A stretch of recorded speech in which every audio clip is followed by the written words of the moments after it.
ominous, slow music swells. We know King Solomon as the wisest man who ever lived, a builder of temples and a figure of divine wisdom. But history often conceals the truth of his terrifying power. For Solomon was not merely a king. He was the ultimate master of all spirits of the air, on the earth and under the earth. He claimed this dominion and he wrote down the blueprints for wielding it. Tonight we unlock that dominion, exploring the hidden texts known as the Key and the Testament, the true foundations of ceremonial magic.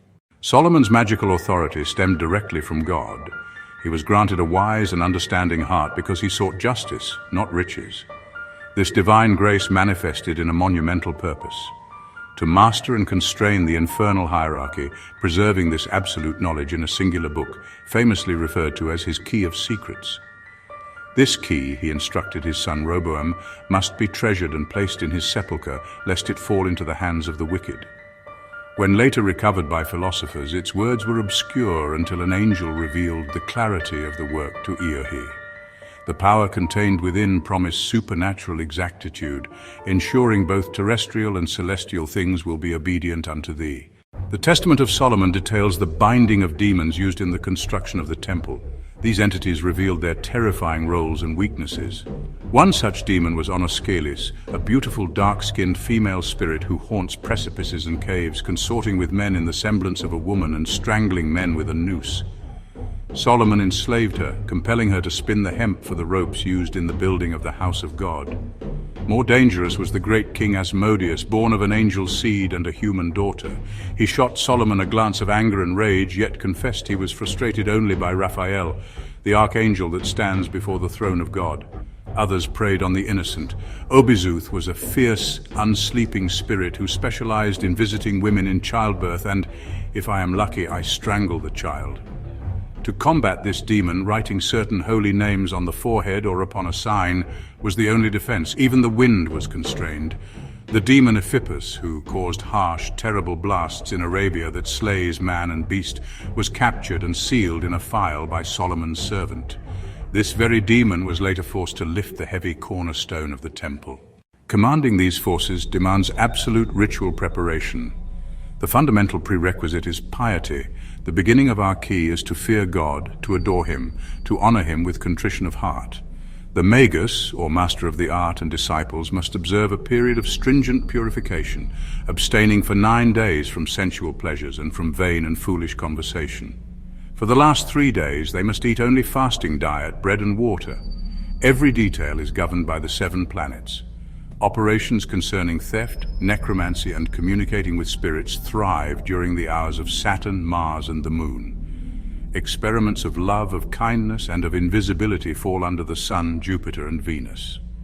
For effective work, timing to the Moon's phase is critical. Waxing light is good for construction, while the Moon's decrease is proper for war, disturbance, and discord. The Magus cannot rely on faith alone. Physical tools are imbued with power through elaborate consecration. The whole science and understanding of the key dependeth upon the use of pentacles.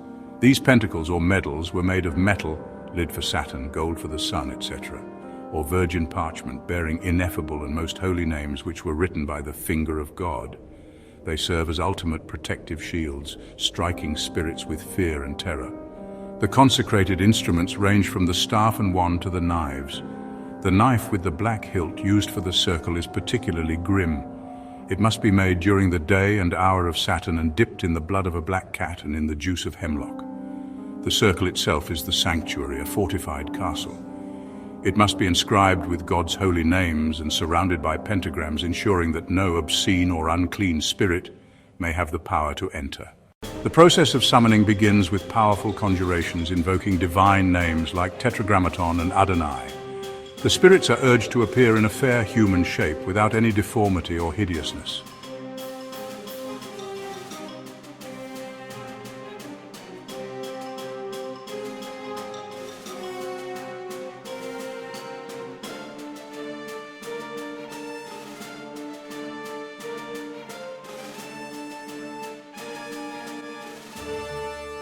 If resistance continues, true torment begins. The spirit's seal is written on parchment, sealed in a box with sulfurous substances like brimstone and asafoetida. The box is then hung over a fire, while the Magus pronounces the ultimate curse. The curse threatens to deprive thee of all thine office, joy and place, and bind the spirit in the depths of the bottomless abyss in eternal chains of fire. This coercive power is so absolute that the text claims spirits, even if they be bound with chains of iron and fire, must come. Once obedient, the spirit must bow the knee before the exorcist. The Magus then grants the license to depart, sending them to their proper place with the command to be ye ready to come when ye are called. Beyond compulsion, the keys offer secrets for practical results. To acquire invisibility, one creates a small image of yellow wax in the hour of Saturn. By conjuring the figure, it is commanded to render me invisible, wherever I may bear thee with me. The retrieval of hidden treasures often meant contending with gnomes, spirits of the earth, who guard them because they are enemies of avarice.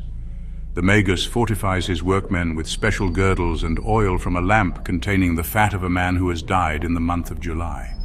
To discover a thief, the strange rite of the sieve and scissors is performed. By suspending a sieve from scissors held by two people and naming the suspects, on naming the person who hath committed the theft or done the crime, the sieve will turn of itself.